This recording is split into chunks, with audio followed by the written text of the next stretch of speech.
it was a reflection of my own, like, am I good enough? Maybe I'm not good enough if I can't hear all the details. Maybe I'm not good enough if I am getting upset and jealous. Maybe I'm not good enough because I can't be 100% happy. But then, it's just like, oh, I'm a normal human who has a full spectrum of feelings. I'm happy for you, and I'm also sad for me.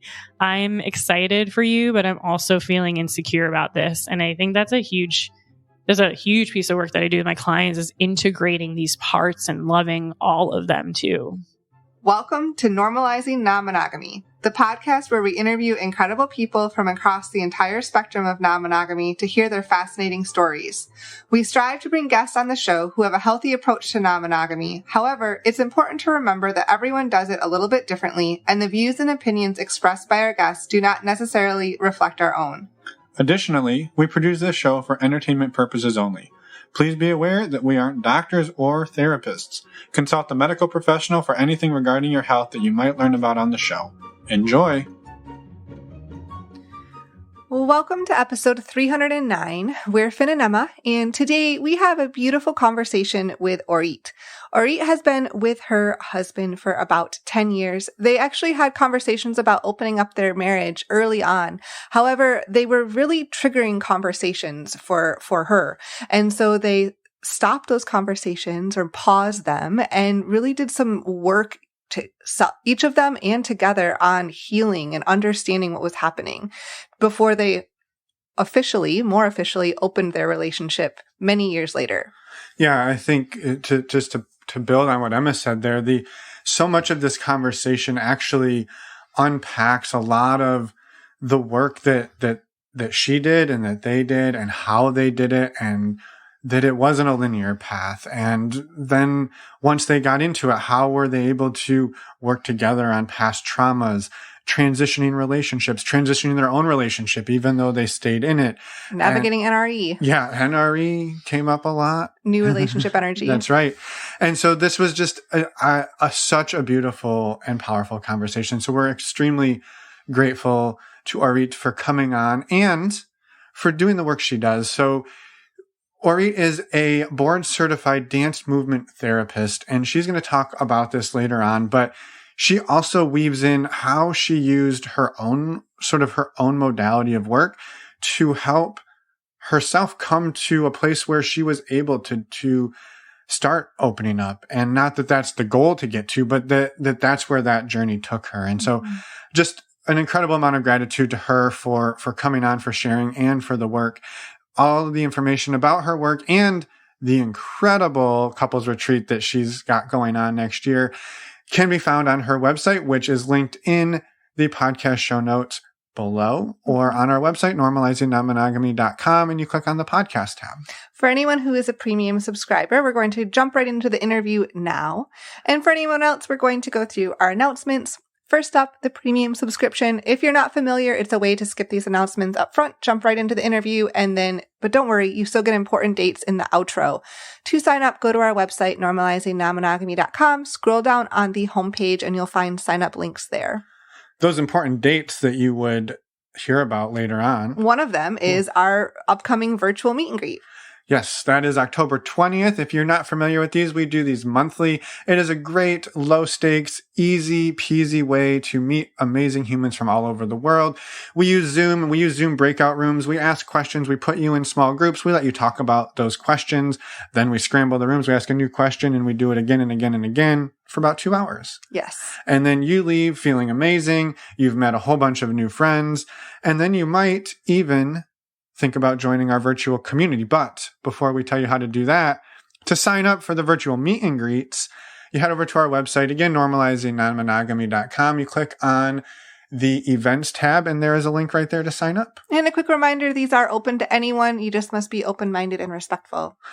But what isn't... You may have said that. I may have missed it. I don't think I did. It was a good repetition. Yeah, it's an important point. Yes. So when I mentioned a minute ago that a lot of the people who come to these virtual meet and greets end up in our virtual community, what does that community look like, Emma? The virtual community is an online community, hence virtual, of almost 300 amazing, incredible people. It's only $5 a month to join. You get access to monthly Q&A calls. We actually just had we're recording this a few days before the episode launches. We just had our Q&A calls today and they were amazing. We also have monthly women's group calls, monthly men's group calls, and an ongoing chat. There's chat platform. There's many different channels. There's lots of different topics. There's so much fun and so much support that you can find there. And one other thought. Maybe you're like, well, I'm tired of all the virtual stuff. Cool. Well, we've got news for you. We're actually going to be having a community retreat, an in-person community retreat in Georgia, in Atlanta, in the middle of January. So if you want to learn more about that, and if you would like to be a part of that, first of all, community members, existing community members, now you know that's happening. And those of you who are not community members, you can join the community to learn more and meet all the amazing people who are going to be there before you get there. And then you get to show up and just party on. Mm-hmm.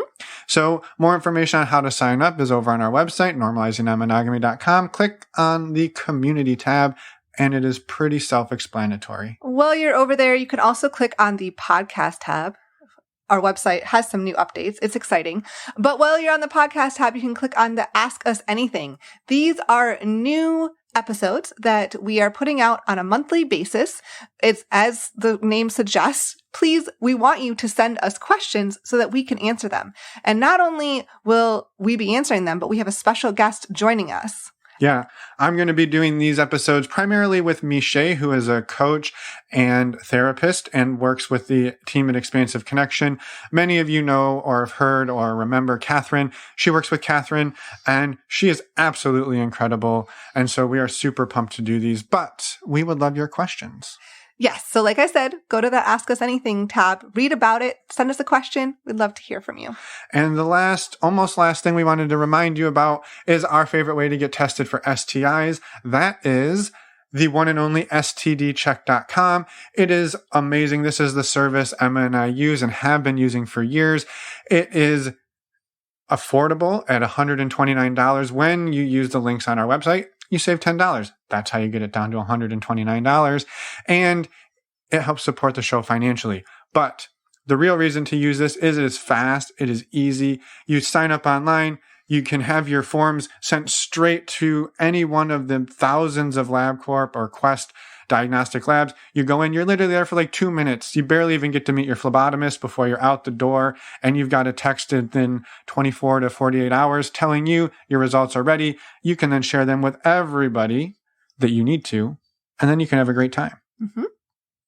Did you say where they can find it? I may have tuned it out for a second. you and everybody else. So that you can find on our resources tab or in your podcast player show notes down below.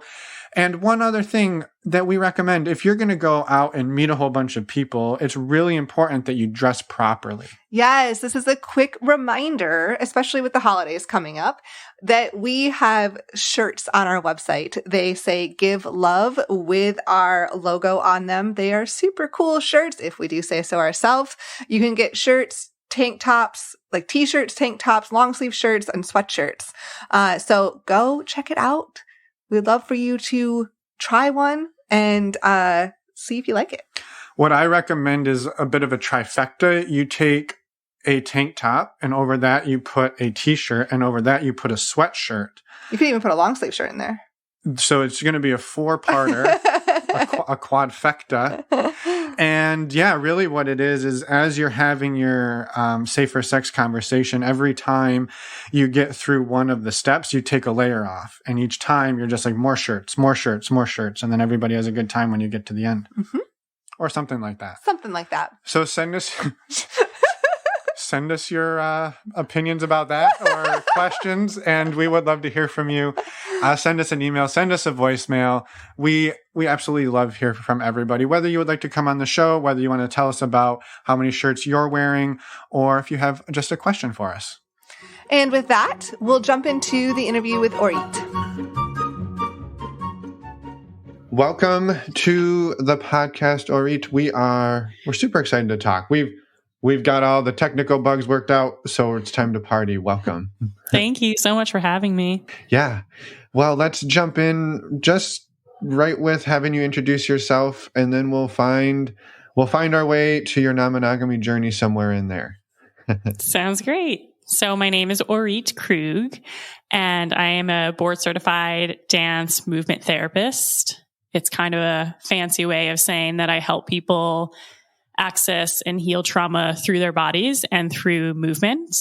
And I specifically work with people who have been in a lot of therapy, a lot of different kinds of therapies over the years, and they've come really far in their relationships. And they have a lot of insight about what they want to do or how they want to change or how to be a better partner, their words, right? But their bodies just aren't feeling it. They aren't able to follow through with behaviors, either because they are still stuck in past trauma, still too dysregulated, or their body just doesn't know how to be less guarded or more vulnerable or how to soften. And so I work with individuals and couples, both monogamous and E&M, to help them heal from past trauma and have a much more deeply loving, satisfying connection with their partners. I love it. Yeah, that's amazing. I haven't ever seen any past traumas come up in the non-monogamy space, but I'm interested to hear more about that if you've seen that come up. I haven't either. I think we're good now. You solved it. That's episode done. Yeah. You've been out there putting out the fires before we ever saw them. No wonder.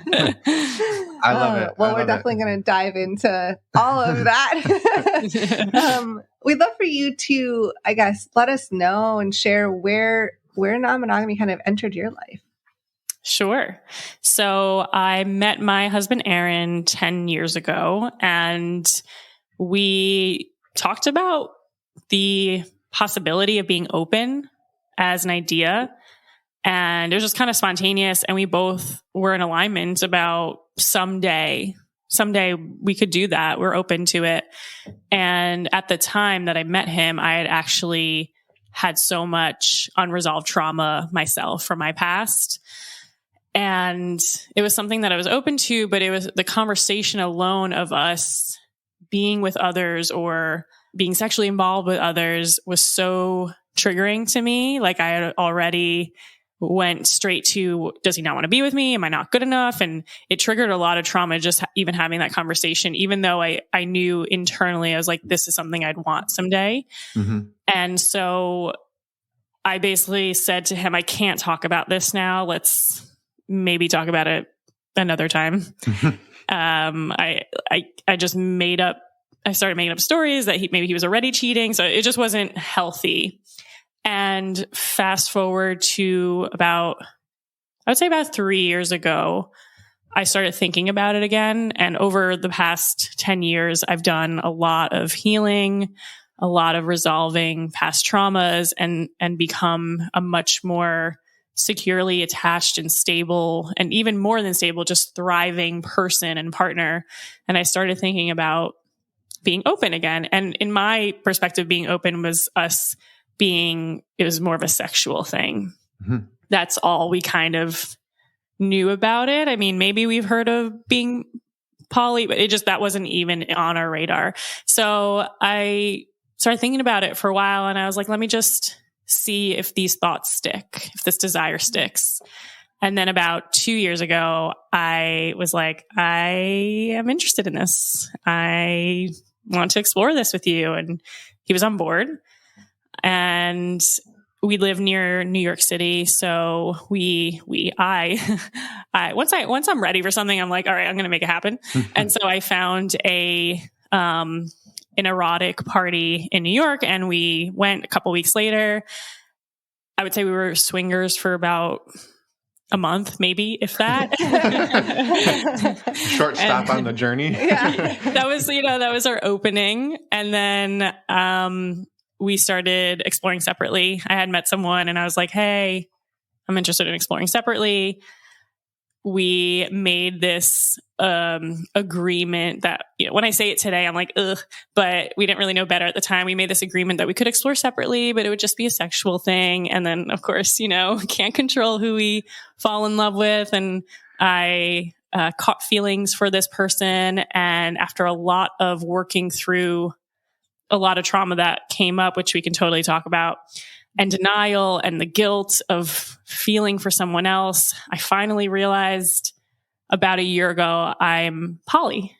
Like, I actually identify with being poly. I have so much room in my heart to give and receive love. And I really love the idea of being in multiple relationships. I love it. Yes. Thanks for the high overview, I guess, and then we can pick it apart. But thank you for like summarizing in that way. I guess before we dive in and ask more, can you describe kind of your relationship constellation at the moment? My relationship constellation, I had a breakup about 6 months ago. So I would say most of my focus has been in healing, and actually have just very recently felt a shift in healing and growing out of it and being ready for kind of like my next level. My husband and I are still married. We still consider each other primary partners at this point. And he has a partner as well. And I have relationships forming and developing. You can put it that way.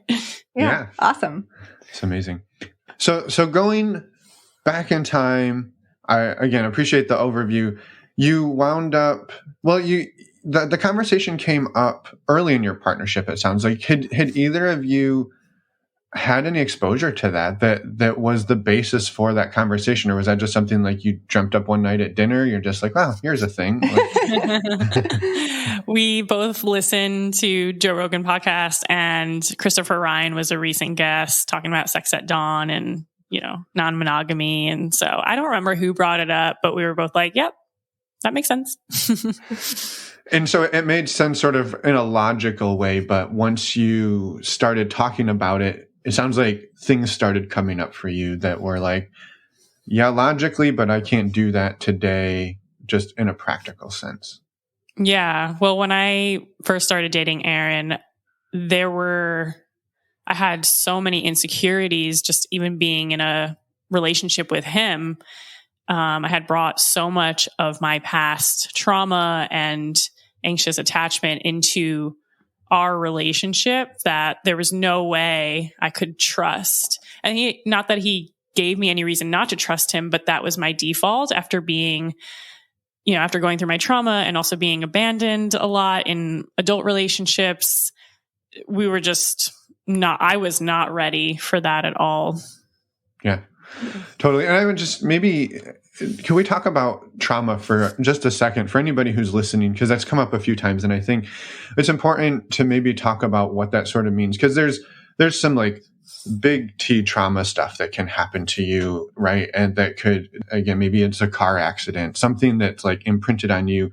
But there's also a lot of stuff that can happen to us throughout our childhood that we don't even register. And it just sort of builds up in us. And that sort of is who we often end up being, some culmination of all of those that then sort of, I believe, and maybe I just want to make sure like that's sort of the trauma that you're often referring to, and not to downplay any maybe major things that have happened. But I just, for anybody listening, it's not like if you're listening going, well, I've never had anything traumatic happen, this probably isn't me, I'll be fine. Like, sure, you may be. And there also may be just stuff that starts coming up for you. This is what happened for me too, is like looking back, I'm like, oh, childhood was pretty great. And then I start down the therapy route and I'm like, oh boy, there's some stuff here.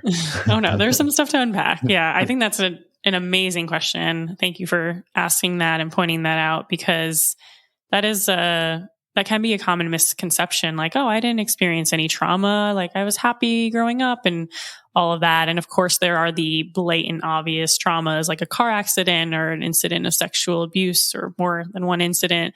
But there are also, trauma is anything that makes an imprint on our lives, more scientifically speaking, our nervous systems, to the point where our nervous systems and our survival system become hardwired to be in a default overprotective mode, to be hypervigilant all the time of who is going to hurt me or how am I going to get hurt or where is there danger around, and to the point of getting in the way of living a calm, happy, fluid, flowing life.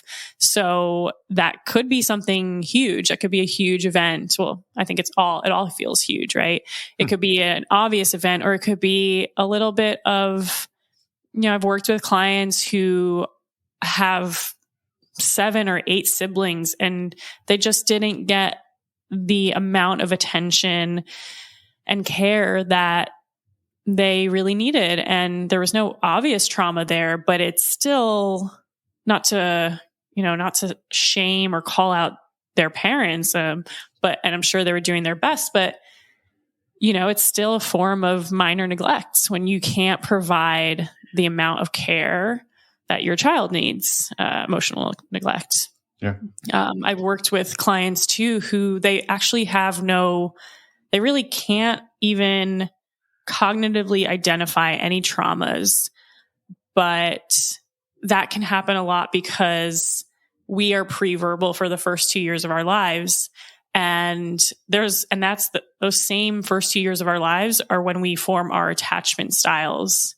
And all that stuff is going on, the way that we learn about people, we learn about the world. And so because we are pre-verbal at this time too, it can feel like I don't have any trauma. I don't remember anything. Even I'm going to therapy weekly all the time. I still can't put a finger on it. It's because those memories weren't stored in words.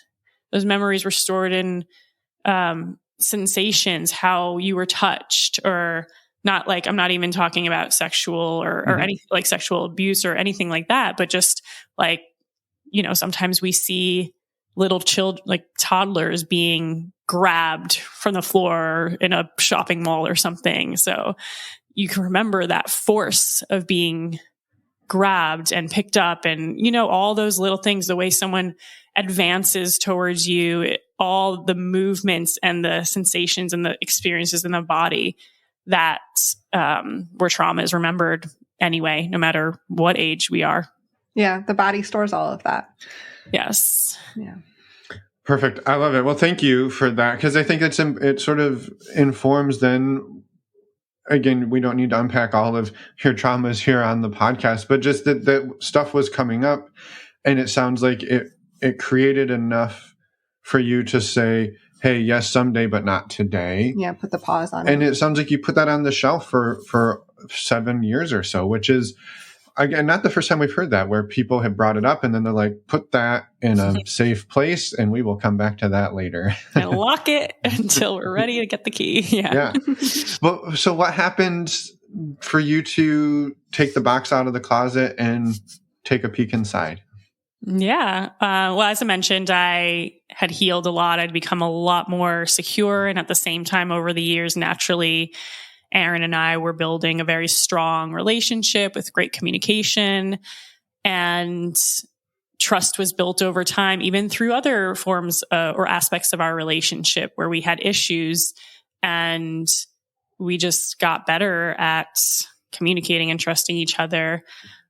And we are big music festival junkies or try to be. I mean, we have a toddler now, so can't get out there as much, but it's like, the essence of those events are like community and love and dancing. And it's like, it's like a very sensual experience, and people get really close. And those were the times where I started thinking again, because we were getting close with mixed groups of people. And I was just like, well, this person's attractive, and like this person's attractive, and I'm, what if? And so that's kind of how it started for me again. And I knew he was open to it. So I was like, hey, how do you feel about opening that box? Yeah. And it sounds like you just mentioned you have a toddler too. And I can't like glaze over that, because having a child adds a whole nother like stress level and thing to navigate. So I just want to like put in, share that the picture of your life over the last handful of years has been going down this road of non-monogamy and also having a child. So at the same time. It all happened at the same exact time. I'm sure that was easy. We'll definitely we'll learn more about that. I love it. Well, so at some point you cracked the box and you said, we're going to go to an erotic party or a play party. But even that, I think, is a big, and it's funny when we talk to people who've been doing this for a few years, and they often like gloss over that as well. They're just like, oh yeah, and then we went to the swingers, and it's like, whoa, that was probably a big night. Like the first time you do something like that is a big deal at least for most of us. And I'm just curious, like the steps from, hey, these are fun, flirty conversations at a music festival to, we're going to be intentional and sign up, pay for, and go to an event. Yes. Yeah. The whole sign up process was just a no-brainer. It was an easy yes for both of us. And then getting there, I have so much more wisdom now, even just over the 2 years, where I can see now that party, in that community, not my vibe. It was a very swinger vibe. And now, I'm more into the poly kink community where it's like solo polys and friends, but that was very just focused on like sex being a means to an end and find the right couple and all that. But anyway, it was a lot. I would say it was exciting and overwhelming at the same time. These were things that I had fantasized about for a long time. But when we're fantasizing about something, it's usually in the safety and comfort of our own rooms or our own houses. So our bodies and nervous systems feel safe and actually can surrender to that fantasy, and our bodies can surrender to that fantasy because it's safe and it's just imagination. But then you go there and you're like, what?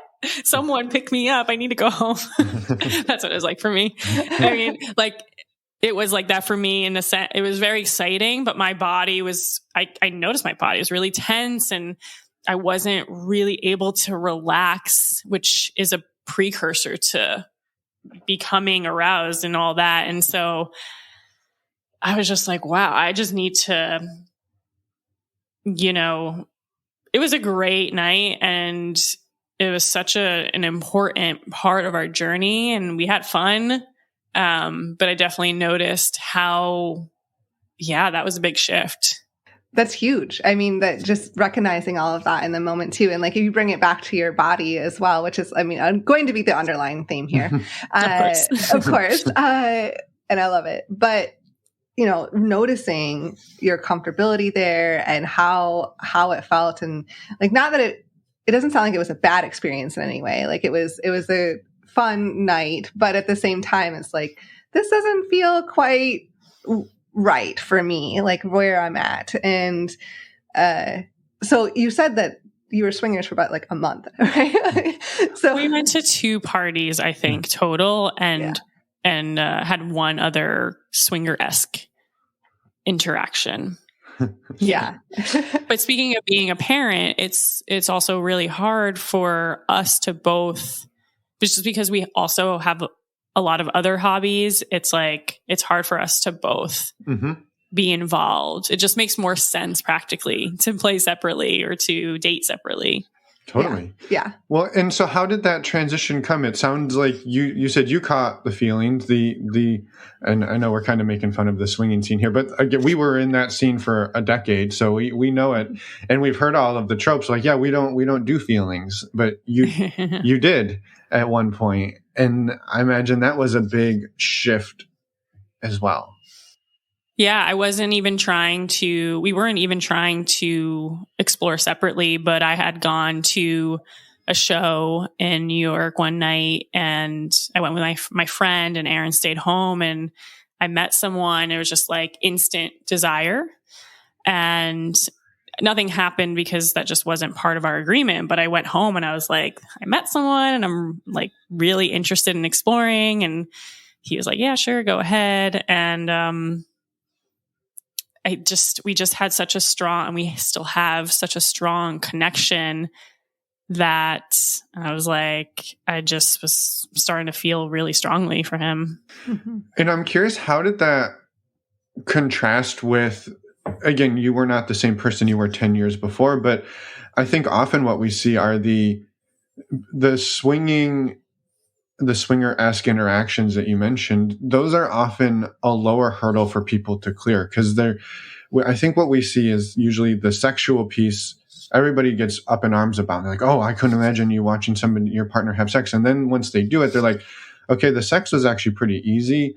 But now that they have feelings, like, that's where it gets scary. And I'm, like, not for everybody, but I'm just curious, like, for you were sort of the one who pumped the brakes, and then also the one who found the gas pedal again. And also another very common pattern we see. But I'm just curious what that was like for you on the inside, being on both of those. Yeah. Well, I think this particular situation was interesting because I caught feelings, but the person wasn't available. He's not poly. He's not even E&M. He wasn't available for a relationship either. And so not only did I catch feelings, but it's like I was immediately brought back to my teenage years where I was feeling so hard for this person who wasn't interested in having a relationship with me. And at the same time, I'm like, oh, well, I'm not available for a relationship either, right? Like, this is a physical thing. So it's very confusing.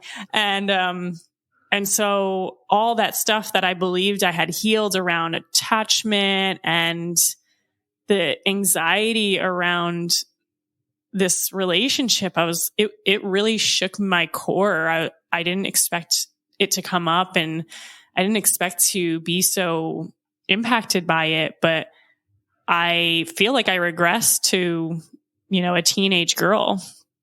Not to make fun of teenage, like, not to shame anything, but like in me, I'm like, oh my God, like I really want to hear back from him. And like, he's not texting back fast enough and all these things. And, plus the guilt. I had a dream at one point that me and him were like making out in my kitchen, but it wasn't my kitchen in a weird dream way. And then all of a sudden I heard a rumble, and it was my house that just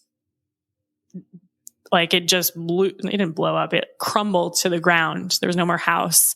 And I ran over there, and my husband and my son were there.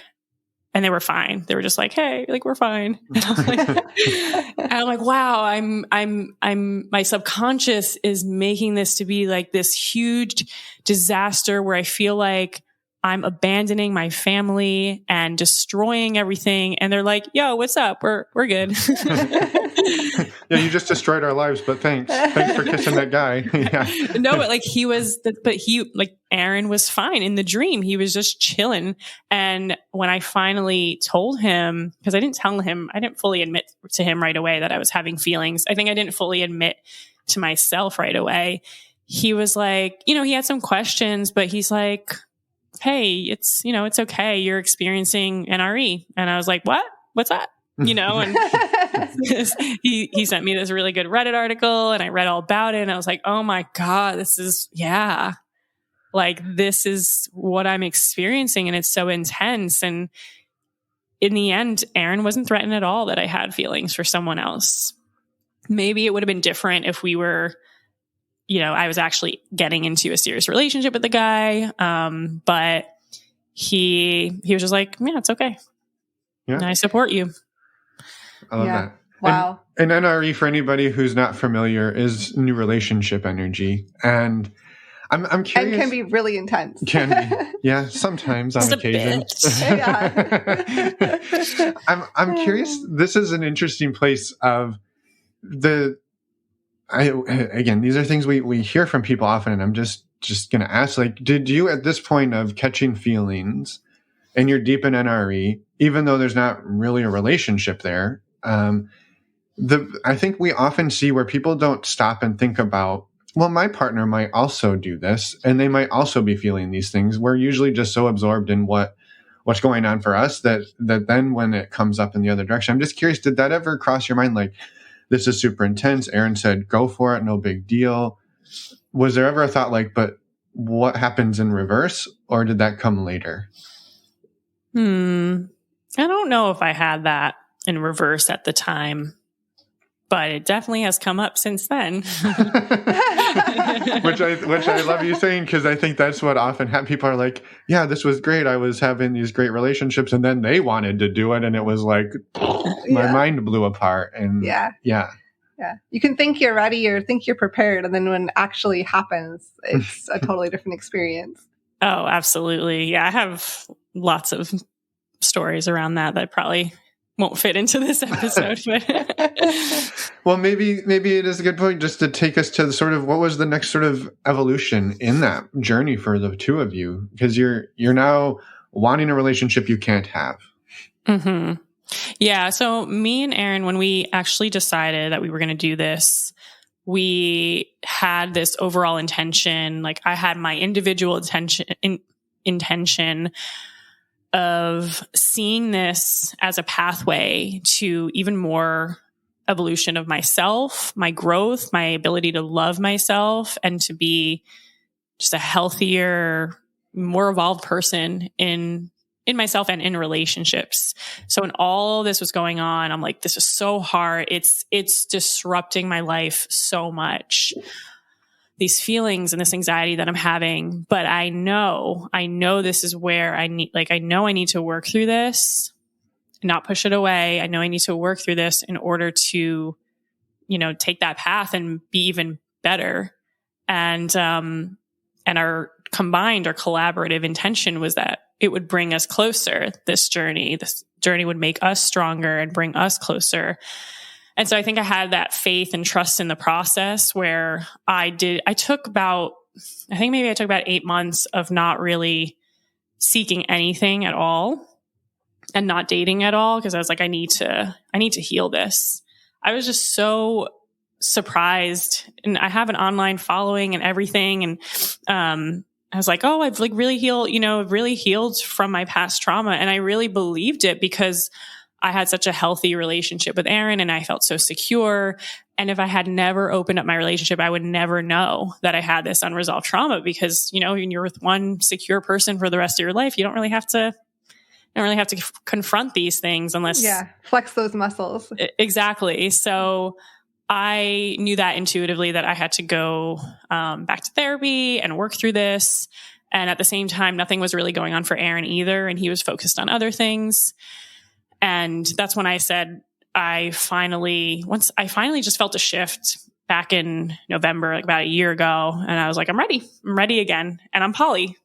I'm ready for this. So that was my next kind of step. It was like, I do have feelings for this guy, and I do want to have another part. Like I do really love that. I love that. And I want to embrace it. And me embracing that part of my identity made Aaron embrace it, part of his. And he's like, yeah, I think I'm poly too. I'd really like this so much more than just like a meaningless hookup here and there or whatever, not his exact words. So it was kind of this intentional acknowledged shift that we were going to have feelings for others, and we were going to embark on this poly journey and date other people. And we hadn't been on any apps, and we started getting on apps too. Mm-hmm. And so that was just November of last year. So so about a year ago. That's fairly new at the end of the day. It is. Well, I think too, what's really interesting about it is it was 2 swinger parties, and then like roughly, it sounds like an 8-month gap of let's figure out what's going on here. It was I got the feelings. Holy shit, this is scary. Let's figure out how to be a little less scary, and then just kind of seemingly woke up one day like, okay, here we are, poly today, and now we're going to figure out how to do this. Yeah, exactly. And at the same time, I had actually taken space from that guy because I was like, it's just causing me too much anxiety. And after several months of not speaking, he reached out to me like the same week that I was ready and was like, hey, like what happened, and wanted to get some closure. And I knew that my work was, I probably have always known this, but my work was to really be able to love without the unhealthy attachments and needing to control things because of a fear of abandonment or a fear of rejection. And it's almost like he came back into my life so we could have a second chance, which we do. We kind of established we're at the second stage of our relationship. Like there's no like relationship structure necessarily, but we're doing things so differently right now. And it's incredible. It's extremely expansive and evolutionary to be in this connection without conditions, like really loving each other unconditionally. And at the same time, I had started dating someone new about around the same time too. And that was, just to be clear, the person you're talking about just now was the person that you had caught feelings for originally? Yes. Right. Yes. So that's why there was the initial connection, then a break from talking, and then start like phase 2 of your connection relationship. And around that same time, you said you started dating someone else. So really you had your Aaron, and then this person that you had a previous connection with the year before, and then a new person. Is that correct? Yes, that is correct. And at this point, so you're kind of doing the full on polyamory. I imagine Aaron's out there looking as well. How do things go at that point? Like to me, this is a level above. We're going to go to the sex club. This is like, these are relationships. These are other people. I mean, not that they weren't other people at the sex club, but there's a whole different paradigm that you're in. Aaron wasn't getting too much luck on the apps. We live in the outskirts of New York City, like 40 minutes away. So it's like, if we lived in New York, it would probably be easier, but it just, he wasn't really matching with anyone who was aligned, or really rarely matching with many people here. So it was like a lot was going on for me. And there was some guilt about that. And like, I wish there was something going on for him too. And I really view my journey and people's journeys as kind of levels. Like this particular relationship or situation stirred up this trauma. Then you get the opportunity to heal it, and you evolve further to then get into a relationship with someone else who may trigger something else in you that you then get to work through that. And it's like, it just goes deeper and deeper. And so I met this new guy in December, and I just fell so deeply in love. Like that was NRE for sure. And we were both experiencing it, and we were both poly. And it was like an experience of falling in, like really truly falling fast in love for the first time, because of my old trauma, I'd always been very overprotective of my heart and guarded. And so even when I met Aaron, it was just I was very guarded, and I only opened up very, very slowly. But because I've done so much healing and my heart is just open, I experienced falling in love in a new way. And we, kind of the short story is like, it happened so fast and so intensely, and it ended kind of just as fast and intensely. Yes, you're nodding your head. Like, I know, right? Like so many of us have had that experience too. So then I was like, okay, this is like the most painful heartbreak of my life. And I kind of, I took lessons along the healing process along the way, but, I was like, what is this trying to show me now? Like, what is this trying to teach me? A lot of it was like creating space for me to really grieve, not just that relationship, but grieving my monogamous relationship with Aaron, because he actually is now dating my ex's girlfriend. Which makes it that's super easy. Yeah. Literally, I'm like, today at this point of like, I was like, if I can get through that, I can get through anything. Like, not only was I going through intense heartbreak, but I was at the same time, Aaron was dating his girlfriend, my ex's girlfriend. And so it was like, my old pattern was just to be like, take space and disconnect from this person who you're not with anymore. But there was this connection always happening, right? Like not directly, but indirectly. And, this was supposed to be my story, and it was supposed to be our love story, and now it's his. And there was just so much that, I was grieving that. But ultimately I was grieving the part of me that had just always been overprotective over Hart. And there was just so much more to heal from that, like learn from that relationship. Well, you had taken the chance of like falling hard and falling fast in that new relationship, and like opening your heart, and then having what happened, like having it end as intensely as it started, that it makes sense that there's a lot of grief there. You opened up and were vulnerable, and then look what happened. And it's like, but what did as you're talking about, like the beautiful things and the learning experiences and the like growth from that too. Oh yeah. Yeah. I mean, at first when that kind of thing happens, you're like, that's exactly what I had said. I was like, I opened my heart and I took a chance on this. And like, I was really in that point in my life where I'm like, I'm leading with love. I'm not leading with fear. And I'm like, and look what happened. Right. Mm-hmm. And that was kind of, that was me feeling so hurt. And today I'm like, wow, look what happened. Mm-hmm. I love myself even more. My heart is even more open and expansive now.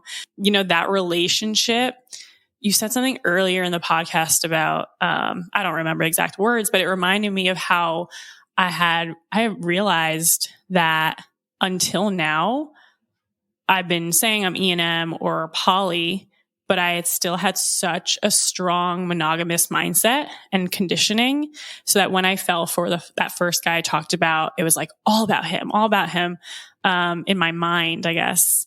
And not as intense as the second person, but it's like, we say in the poly sphere that when you love someone, when you love another person, it doesn't take away your love from the other people, right?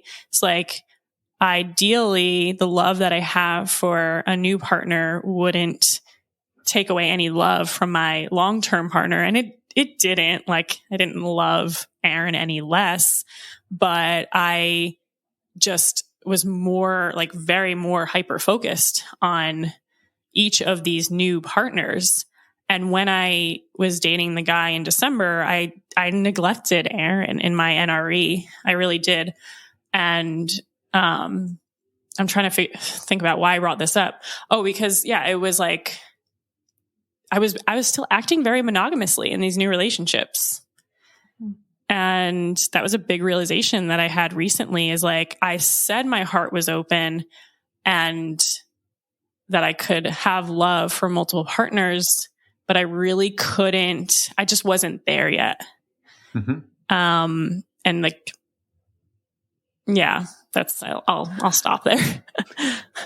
No, it makes so much sense. And I think what is really interesting about it for me is the puzzle is, how do I fully experience NRE? Because that's an experience in and of itself, to be able to go through that. And you said like it burned hot and fast, and it went out just as fast and hot as it came in. But that is like, there's an experience there that you then get to carry for the rest of your life, that you went through that. And I think it's, how do you have those experiences without, or while maybe balancing the rest of your life? And that's, I think it could be a partnership, but it could also be like, shit, I didn't do any work today because I was texting on my phone all day long. And then you're like, the next day you're like, then you're like, hey person, today is going to be the pendulum goes the other way because I really screwed myself over yesterday. And so you're just constantly like bouncing between the bumpers down the bowling alley, like trying to get the ball to go straight. And it just, I think it rarely ever will. And there is a lot of fun and beauty at the bumpers, like going crazy for a day and then being like, whoopsies, I gotta go uncrazy for a day to like cancel that out. But how do you level out the highs and lows, but don't lose the excitement of the experience? That's a great question. I'm going to bring it back to the body, of course. I I know something that I've discovered recently about myself. So I was actually making a movement meditation on NRE, and I had this mind-blowing realization making my own content, which is great. And, for me, it's like first of all, the science, the neuroscience of NRE is that our dopamine increases, that feel good neurotransmitter that we get when we have sex or we achieve something or we eat really good food. And it's like our brains and bodies are like more. And at the same time, what's happening is our serotonin is decreasing, and which is another feel good chemical that makes us feel like it's enough. And so our bodies and brains are like more. And this is also not enough. And the feelings that come up through that in our bodies, it's just like, for me, it's like this all like full body buzz and excitement, which is just, there's a fine line between feeling excited and overwhelmed. And excitement and anxiety are two sides of the same coin, right? When we feel, it's the same physiological response in our nervous system, is that stimulation. But the perspective is different. When we're excited, it's like, yes, I can't wait, I'm so happy, right? But when we're anxious, it's like, this is not good, or something bad's going to happen. But in our bodies, it's the same. Our heart's racing faster, our temperature is higher. And so that's kind of like the flip. I think you said like bouncing around, or the highs and lows, right? But that's like the jumping over the line from like, this feels really good to this feels really overwhelming and stressful. And so it feels like my body has to do something about it. But if we can find a way to actually be with those sensations and let them flow through us and learn what our body needs, whether it's some kinds of movements intuitively in the moment that works for you, or something more practical of like going for a walk or something, I think it can allow us to really be with the NRE more and embrace it, instead of it feeling like have to do something about it. Like have to do something about it, even down to I have to text my partner and tell them how much I love them for the 4th time today. Right? Because that's a little overwhelming, Maybe it's cute at first, but I don't know. It could be a lot. It is a lot. It can be a lot. My realization that I had while recording that meditation is, so I am historically an anxious attachment type. And typically when you're anxiously attached, you have this tendency and this need to cling. And I think we always talk about that, clinging onto a person, but I had realized I felt the need with my most recent ex, to cling on to my feelings, because it was so exciting and it was so exhilarating. But in any relationship, feelings naturally ebb and flow. So when the ebbs happen, I'm like, oh no, I need to feel just as strongly, or else maybe this is going to end, or it's not going to be as good. And so I didn't do anything weird, but I just would try to control it, or try to like up the ante. I don't know, like up the feelings a little bit, just so I get that re-dose of dopamine in a sense. And that disrupts the natural flow of a relationship. Yeah, the idea, I think, right? Like, well, bungee jumping was fun, but let's go up in a plane. And then, well, the plane was fun, but now we can go up in a hot air balloon and go 4 times high. Like, you're always trying to increase the stakes to get that feeling, versus finding a way to enjoy what it is that's happening in front of you. It's hard. It's hard. At least for me, it's hard. It is very hard. Yeah, it's an interesting dichotomy of like, these feelings are too intense, I want to regulate them. And also these feelings are not intense enough, I want to increase them. And so of course our bodies are going to be like in inner turmoil and conflict if we don't really know how to navigate that. Yeah. Yep. Yeah. I wanted to thank you for all of that, sharing all of that. I wanted to touch on, you made the comment of, and shared that your husband, Aaron, now has a relationship, or has had a relationship with your ex's girlfriend. And I can't just like gloss over that either. That's a big obviously there's a lot there that we could dive into, but I'm curious for you, for anyone that is listening and hears that and is like, oh my gosh, how do you ever navigate that? And I guess, what has your journey been in you grieving your relationship, but also at the same time being supportive of your husband having that partnership? That's a great question. I think a lot of it has been like, can I support him and how can I support him and in the same time supporting me? And there's been so much trial and error. You know, when Aaron and I started poly, we told each other a lot of things about what was going on in our relationships. And as I was saying before, more stuff has gone, like I've had more things happening and percolating. But, you know, he finally, the weekend that my ex and I broke up was the same weekend that they met. And oh my gosh. I mean, like they were talking virtually for maybe like a month before that, but and they're really, you know, theirs has took off. And so it's like, wow, I'm so heartbroken, but I'm happy for you too. And tell me all about it. And then, you know, I just come to realize that I can't hear all about it anymore. I can support you and I'm interested in your happiness and your pleasure and this developing relationship and how it creates more growth for you and all of that. But I can't hear the details right now. And I literally only came to that conclusion maybe 2 weeks ago. Like we even had, for his birthday, the three of us spent a lot of time together and it was great in the moment. I think I have enough tools and regulation and just love for life and people that I really was able to enjoy a lot of it. But at the end, after that, I'm like, this is a boundary that I think I'm crossing to try to make Aaron happy. And it's getting in the way of fully moving on and getting closure from the last relationship. And I just have also such a great community of people who, I recently joined this community and I shared with them the situation. They're like, wow, that is a lot to navigate. And it's totally okay if you don't want to hear any details and you can still be supportive. Like this is a long distance relationship. So he'll go away for several days and I'm at home with the kid and holding down the fort here. And like, that's supportive enough. Right.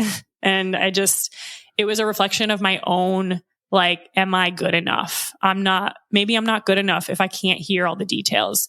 Maybe I'm not good enough if I am getting upset and jealous. Maybe I'm not good enough because I can't be 100% happy. But then, it's just like, oh, I'm a normal human who has a full spectrum of feelings. I'm happy for you. And I'm also sad for me. I'm excited for you, but I'm also feeling insecure about this. And I think there's a huge piece of work that I do with my clients is integrating these parts and loving all of them too. Yeah. Yeah. And learning how to hold both of those, that both of those feelings are equally valid. Like they're valid to feel both those ways. Yes, absolutely. Yeah, I love too that you said that, Orit, about just that you don't have to be right. This is one of those that we hear come out of let's come out of the depths of Reddit, right? Like if you're not infinitely happy for your partner all the time, no matter what they do, then you're doing polyamory wrong, right? You're bad at polyamory because you're supposed to just feel compersion all the time. Yep. It's very black and white. Yeah. Mm-hmm. And that is not reality. And what you're doing, right? First of all, there's no script for what we're doing here in the non-monogamous sphere a lot of the time. But to say that the weekend you're ending your super intense partnership, your husband is going to launch into NRE with that partner's partner. So there you go. Go navigate that now for the next however long. And like, yeah, right. Mm-hmm. Yeah. And be happy every day. Right. Just be happy for them. And they're going to tell you all the details. Like what world is that's the expectation. But somewhere that was what sort of came out is we should be happy no matter what. And that's That's a hard should for me to get on board with. Absolutely. Yeah. And I think a lot of it came from me. And I think some of it was kind of unintentionally communicated by Aaron. Not that you should be happy for me. It wasn't like that at all. He's been supportive of me through everything, but I felt like through some of it, like even after the three of us had spent time together, I would say I didn't do this in the healthiest way, but I expressed some things that I was upset about, and I brought it up at a bad time, and he was stressed, and like he just didn't respond in the most supportive way. And I don't think that was the first time. And it's like, oh, well, when I express happiness for you, it's always a great response. But when I express maybe something that I'm disappointed, like there's some defensiveness. And so that communicates to me, when I already have this own story in my own head, that it's not okay. And we've worked through that and so much more, like so much of where his own trauma was coming up through that like there's another reason why all this is happening. It's just me and him, goes back to our intention, have become so much closer and more understanding of each other. And if we can get through this, we can get through anything kind of thing. Yeah. Right? Yeah. Which I think is, I mean, I'm almost stating the obvious, but you just touched on one of the other big pieces of this puzzle is you have this whole range of emotions and traumas and all of the stuff that you're unpacking. Simultaneously, you're doing that with at least one other person who is unpacking and healing and figuring all that out for themselves, probably at a different pace than you, probably in a different way than you. And now you're trying to push those puzzle pieces together. And that's a hard puzzle to do. Yeah. I think there's so much coming up for him too, all this new territory, and it's hearing him talk about that, and what's challenging for him is just, you only get closer with those kinds of vulnerable sharing.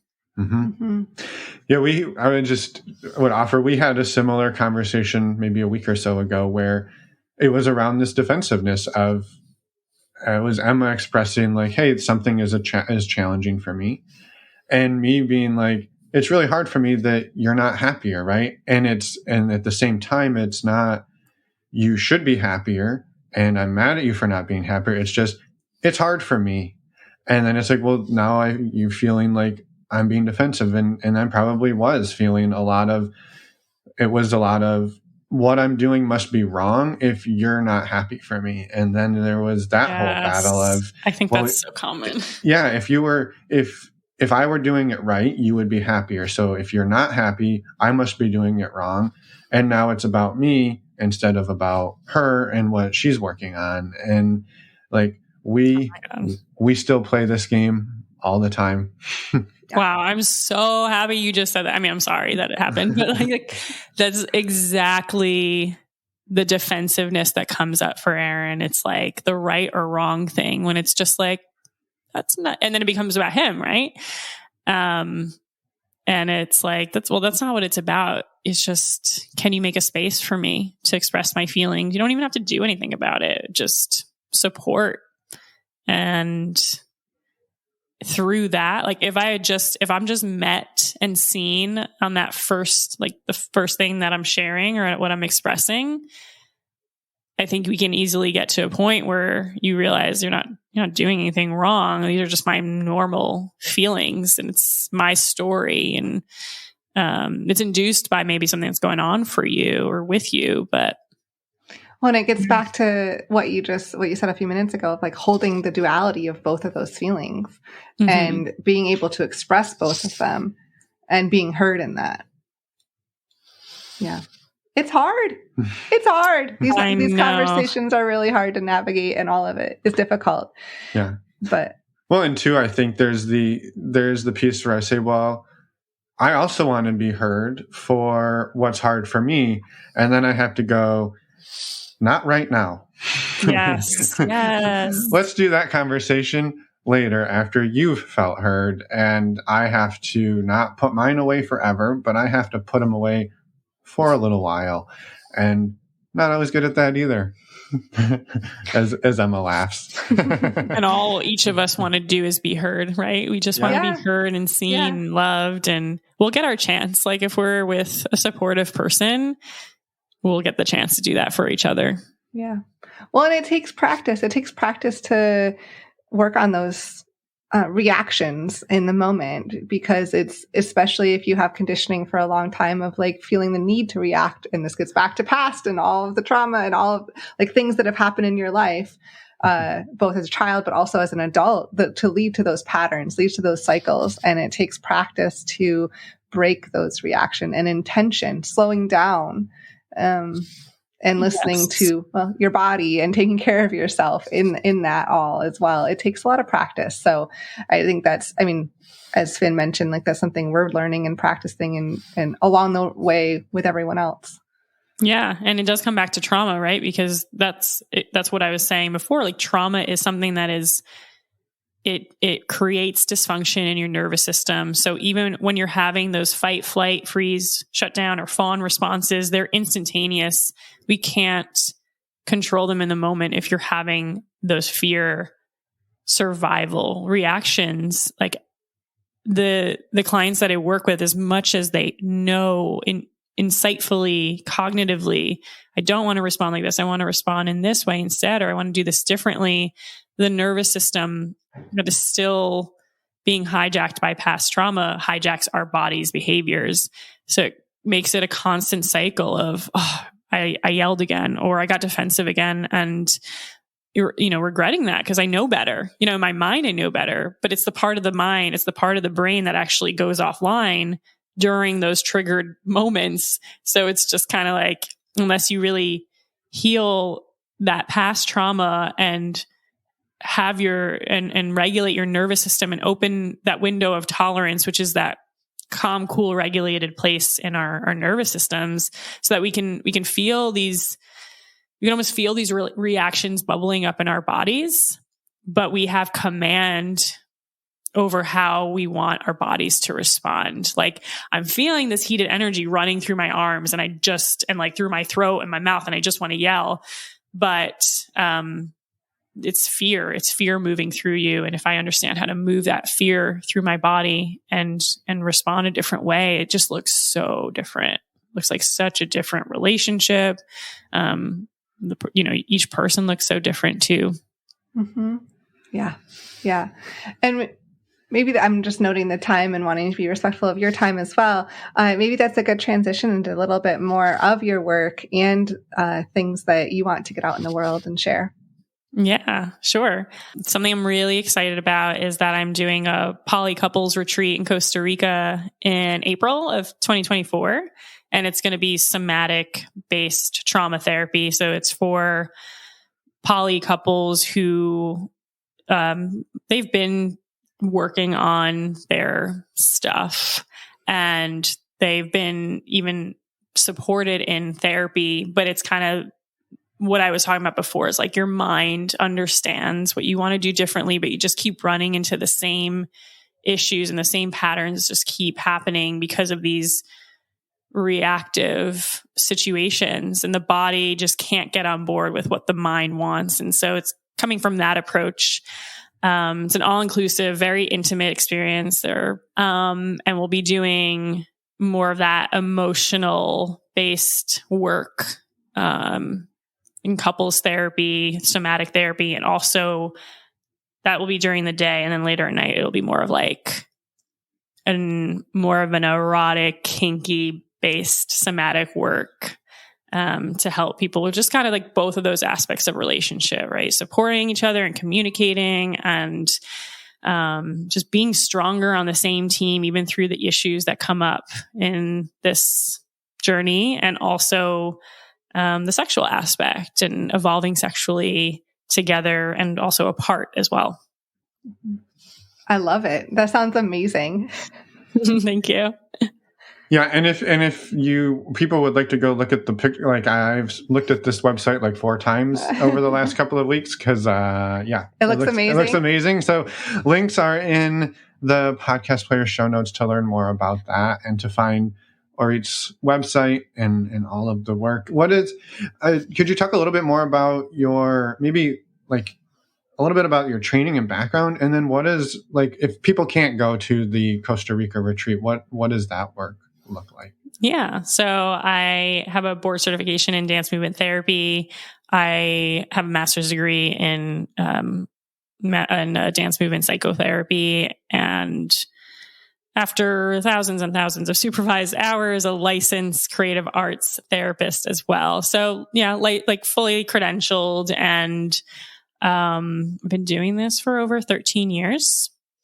Did a lot of work in psychiatric hospitals and schools and more of public mental health. But for the past 5 years, I've been doing this work on my own, just like working for myself. And I have virtual offerings available for poly couples who want to do something, the work of, I think it's just really common, again, to be like, we're stuck in the same patterns, and we're in therapy, and we're even working with a poly therapist, it just still things aren't shifting. That's where I come in, and I help people, like, working through the body and through movement. It makes such efficient, powerful shifts, because as I was saying before, and trauma research shows this, the part of our brain which we use to talk in therapy and to talk to each other, it goes offline when we're triggered.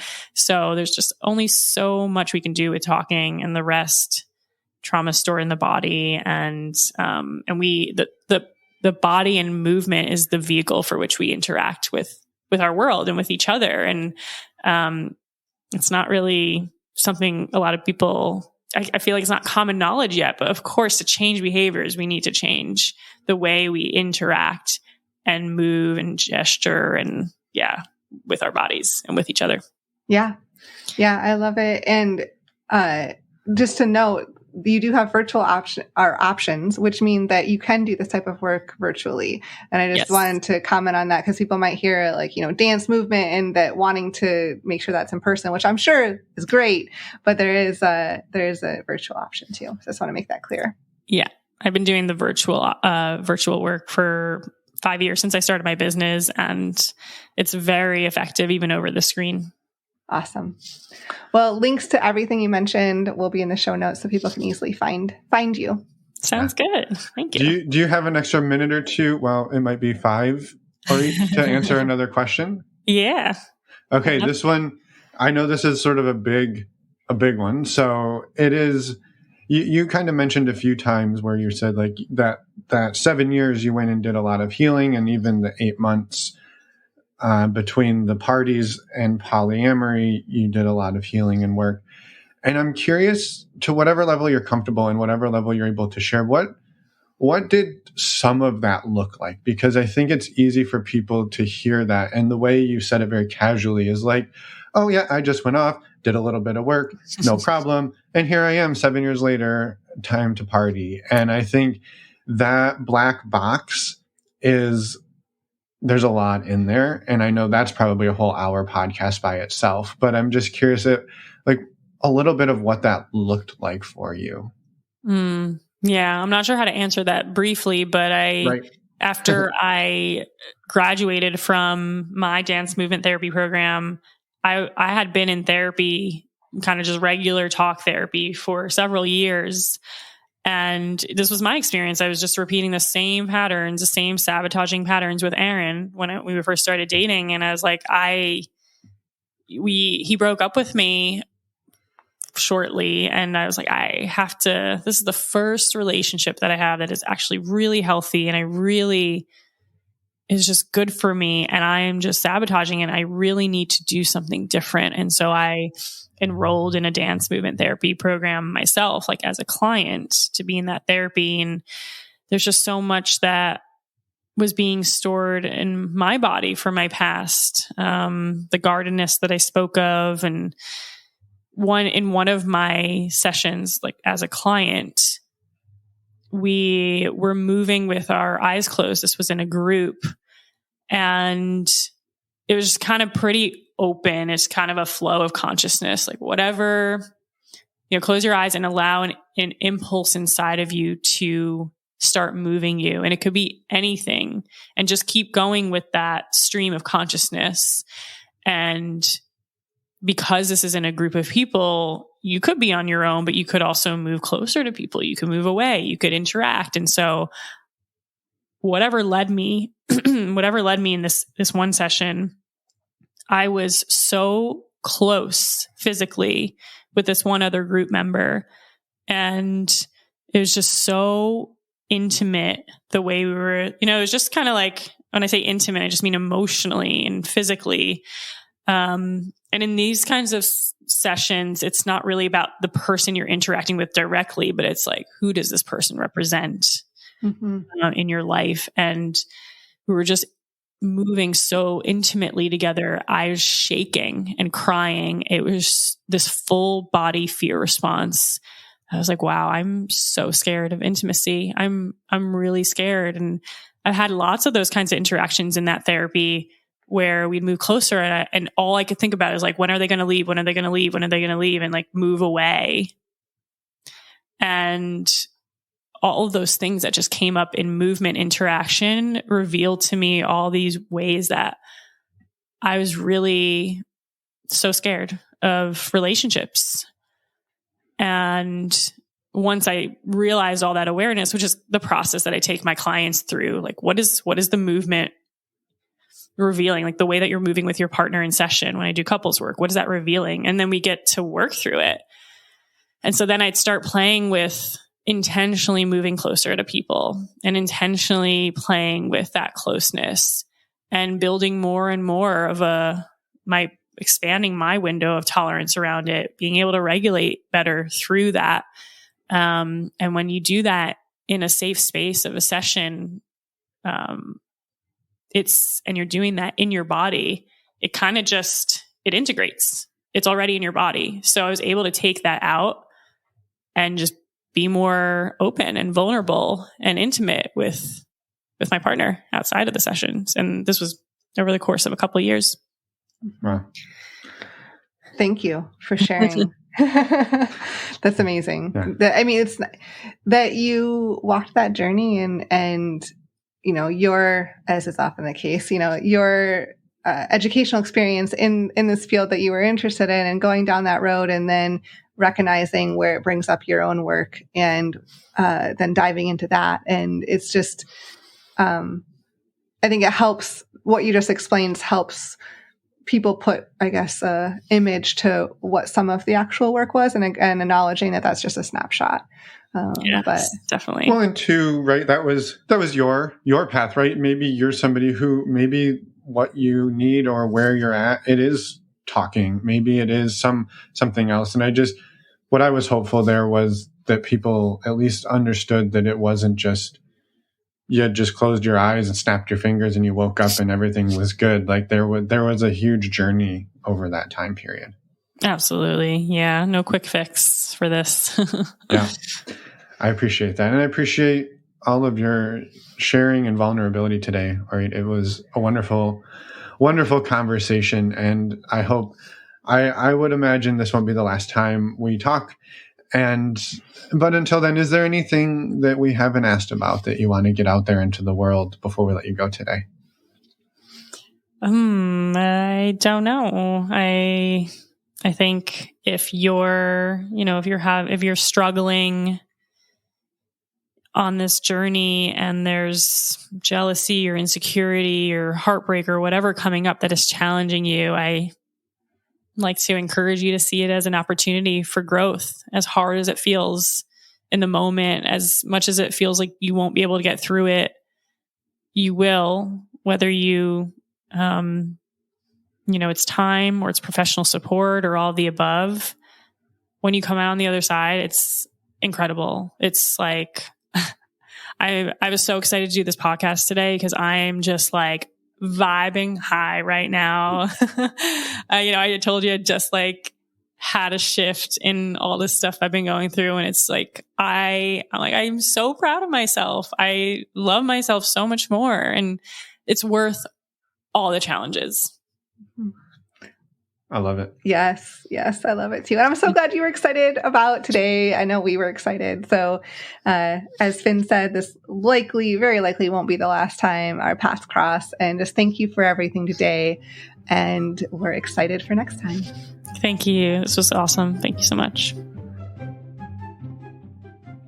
And we're back. A huge thank you to Orit for everything that you shared. We absolutely loved this conversation, and I'm so grateful for everything that you shared and for the amazing work that you do. A quick reminder, go to our website, normalizingnonmonogamy.com, click on the podcast tab, find today's episode, which is episode 309, and go and check out Orit's work. She is a board certified dance movement therapist and hosting an amazing retreat in the spring.